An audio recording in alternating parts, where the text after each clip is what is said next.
Hi, it's barryz from the barryz Show, celebrating a gala cabaret concert for the Folkspina Theater and talking to the legend himself, Daniel Libeskind. Libeskind, yes. Wow. It's What great. an honor. It's a mitzvah talking to you. It's great to be here. What a wonderful evening to support the Yiddish theater and Yiddishkeit and Jewish culture. That's the most important. The Yiddish theater is a dying art, isn't it? No, it's not. It's 6 million Yiddish speakers were exterminated, but Yiddish is an undying language. Literature, philosophy, theater, humor. So Yiddish is coming back.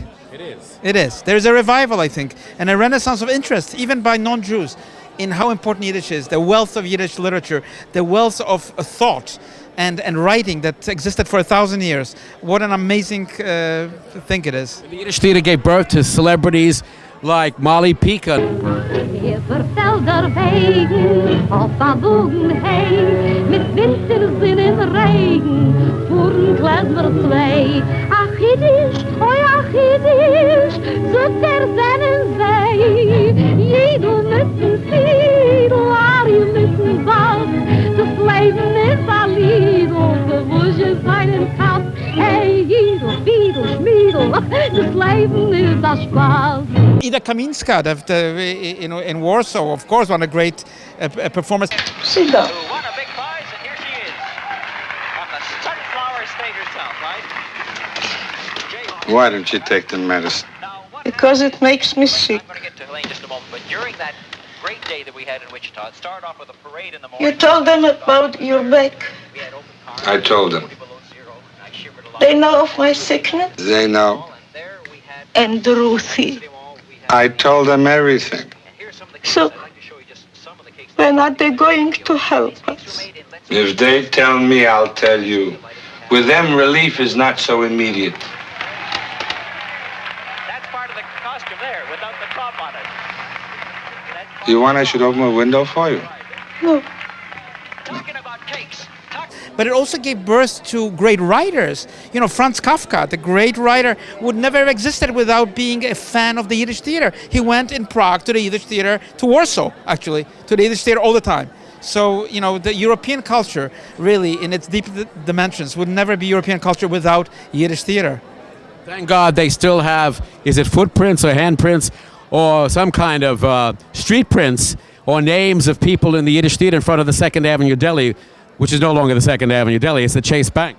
Well, absolutely. I mean, the Yiddish theater really, how can one even think of New York without the Yiddish theater, without what the Yiddish theater brought to New York and the Jewishness, the Yiddishkeit of New York itself as a result of the Jewish theater. What did it bring to New York? History, legend? It brought a Jewish spirit to New York, a kind of openness, a dialogue, an openness, a freedom, artistic freedom, creative freedom, a kind of Menschlichkeit, a humanity that is a spirit. It's amazing. It is. But it's basically gone except for the Folkspina Theater Company. Can I interrupt you for a second? Just finish this right now. I gotta talk to you. Okay. All right. Just I gotta talk to you. Okay. I will just. You can't be saying that. What? What are I you mean, saying? but they're bringing it back. That's what I'm saying. But how many Folkspina shows have you been to? Oh, many. But I'm Oh, saying, and- thank and God you're for the saying Folkspina it's Theater. dead? No, I'm just saying they're bringing it back. They're keeping it alive. Of Come on, course. Barry. All right, we'll finish this. But the Folkspina Theater Company is keeping Yiddish theater alive. I think it's a tremendous institution that is really should be celebrated, supported by not only Jews, by non-Jews, because it's an incredible cultural entity. And I think supporting the Yiddish theater and what it stands for, which is the wonderful literature, the great theatrical performance, the cabaret, the fun, the celebration, that's really the most important thing. Of course, the Folkspina Theater is a legendary theater company, and so are you, the legendary master builder, right? Well, legends are made by people, and the Yiddish theater, again, the Volksbühne, is so much part of my life. I was brought up in a Yiddish-speaking family. Here in New York? No, first in Poland, of course, in Poland. I was born in Poland, yes, in Łódź, and then, of course, I was an immigrant to New York. So the Yiddish life and the Yiddish culture is really part of who I am. How do you feel about being the man responsible for the resurrection of the World Trade Center? Well, it's a huge responsibility. It's a tremendous task to reconcile all the complexities and create something that is worthy of the memory of those who perished and worthy of New York as a fantastic city of openness, of freedom, of liberty, of everything that America stands for. What's been the problem in holding back the development? And they're using your design, aren't they? They are. I'm the master planner. Of course, there are many stakeholders, and one has to reach a consensus in order to move the project ahead, and that's what we've done. The consensus has been reached, and we are now really working towards realizing the project itself. And when is it going to be starting the project? I think the project is underway. If you go to Lower Manhattan, you'll see that it's underway. 2009, the memorial, you're beginning to see the Freedom Tower and so on. So it's Freedom Tower because?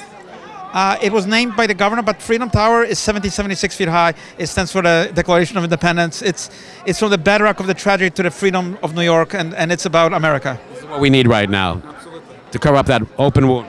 Absolutely. Absolutely. Thank you. Thank you so much.